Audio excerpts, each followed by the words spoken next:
안녕하세요. 오늘은 제가 북한의 효용성, 효용도에 대해서 좀 얘기를 하려고 합니다.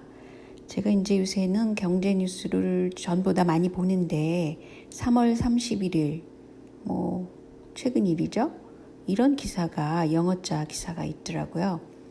뭐냐면은 한국이 남한이 6개의 보잉에서 만드는 해군 페트롤 제트기 같은 거겠죠? 그런 비행기를 구입하기로 했다. 그런데 이 사건은 그러니까는 남한은 원래 그 무기 수입국으로 벌써 2위든가 그렇잖아요. 굉장히 그 수입 액수가 높죠. 근데 이 사건이 어떻게 일어났을까 보니까요. 최근에 그 미사일을 4개나 쐈다는 거예요. 북한의 김정은이. 그래서 이렇게 굉장히 공격적인 테스트를 한 이후에 남한이 이렇게 6개의 보잉 그 비행기를 사줬다는 겁니다. 그러니까 여기서 북한이란 존재가 얼마나 필요하겠어요. 미국 군산업을 위해서는.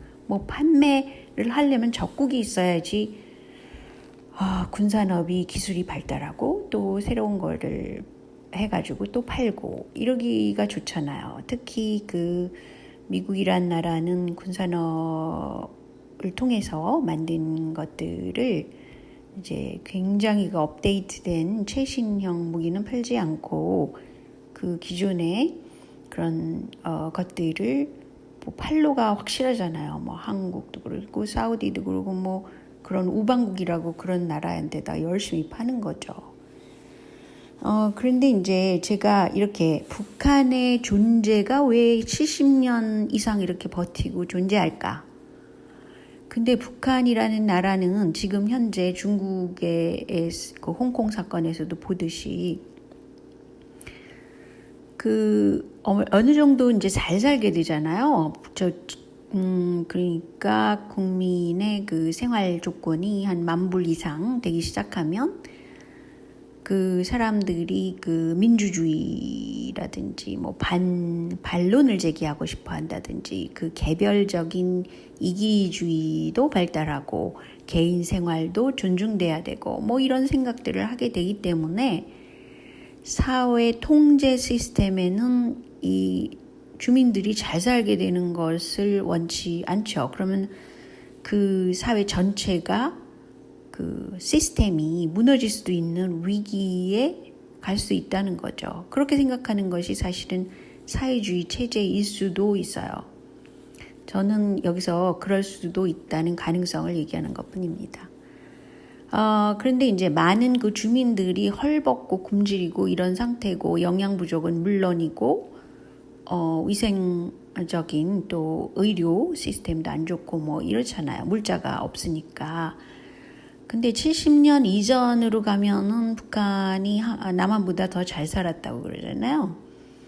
근데 이제 그게 이제 그 베트남 참전을 통해 가지고 돈을 많이 그 한국에 그 주고 미국이 왜 우방국으로 그렇게 우대를 했겠어요. 그것은 어떤 의미로는 북한보다 그때는 남한이 못 살았다 이런 문제도 있었고 아무튼 그런 시기를 지나갔죠. 그런데 이제 북한으로서는 그 무역 관계가 많이 끊어지게 되잖아요. 소련이 그 러시아 하나로 이렇게 남아 있게 되니까 그 무역 대상국이 없어지니까 점점 이제 쪼그라들죠. 경제적인 그 대상국이 없으니까. 근데 현재 시점에서도 최근에 어제자 뉴스인 것 같은데요.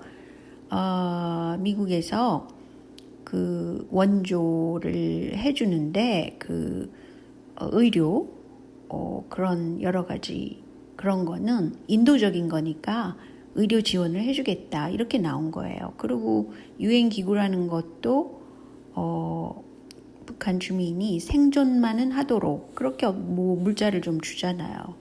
그리고 또한 제가 볼 때는 굉장히 그 세계화 세력 중에 하나인 그 문재인 그 정부가 또 굉장히 많이 서포트를 했죠. 인도적인 지원을 했죠. 근데 실질적으로는 문재인 정부가 주장하는 거는 북한의 비핵화라는 거예요.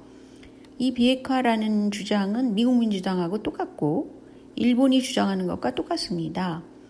근데 그것을 어떻게 행하느냐에 따라 행하느냐의 그 과정의 차이만 있는 것이지, 그렇게 아무튼 민주당 쪽에서는 그렇게 막 주장을 하고 문재인 정부도 그렇게 주장을 하는 쪽입니다. 근데 오히려 그 실질적으로 문제를 파악하고 있는 것은 트럼프 정부라고 할 수 있죠. 뭐 협상을 했다가 뭐 윽박질렀다가 뭐 이러잖아요. 근데 실질적으로 보면은 북한의 효용성이 이렇게 높단 말이죠. 다시 원래 문제로 돌아와서 남한이 이렇게 무기 수입을 많이 해주고 그 뭐 사드 설치도 해라 마라 이런 거를 조종할 수 있는 게 미국의 입장인데, 북한이란 존재가 없이 만약에 뭐 평화적으로 남북이 한 나라가 된다? 그러면은 그렇게 윽박질를 그런 대상성이 없어지고 남한이 그렇게 무기를 많이 재래 무기를 사들여야 될 이유도 또 없는 거가 되겠죠. 물론 국방력이라는 건 한 나라에서 중요하기 때문에 뭐 국방력을 늘리겠지만 어쨌든 그런 압력이 이렇게 시차가 거의 없이 일어나지는 않는다는 거예요. 어떻게 남쪽에다가는 팔아먹고 중요한 그런 무기죠. 이것도 그걸 팔아먹고 북한에다가는 만약에 미사일을 4개 쏴, 그래 봐줄게 뭐 이렇게 나갈 수도 있다는 거예요. 근데 제가 왜 이 생각을 하냐면요, 총풍 사건을 기억하시죠?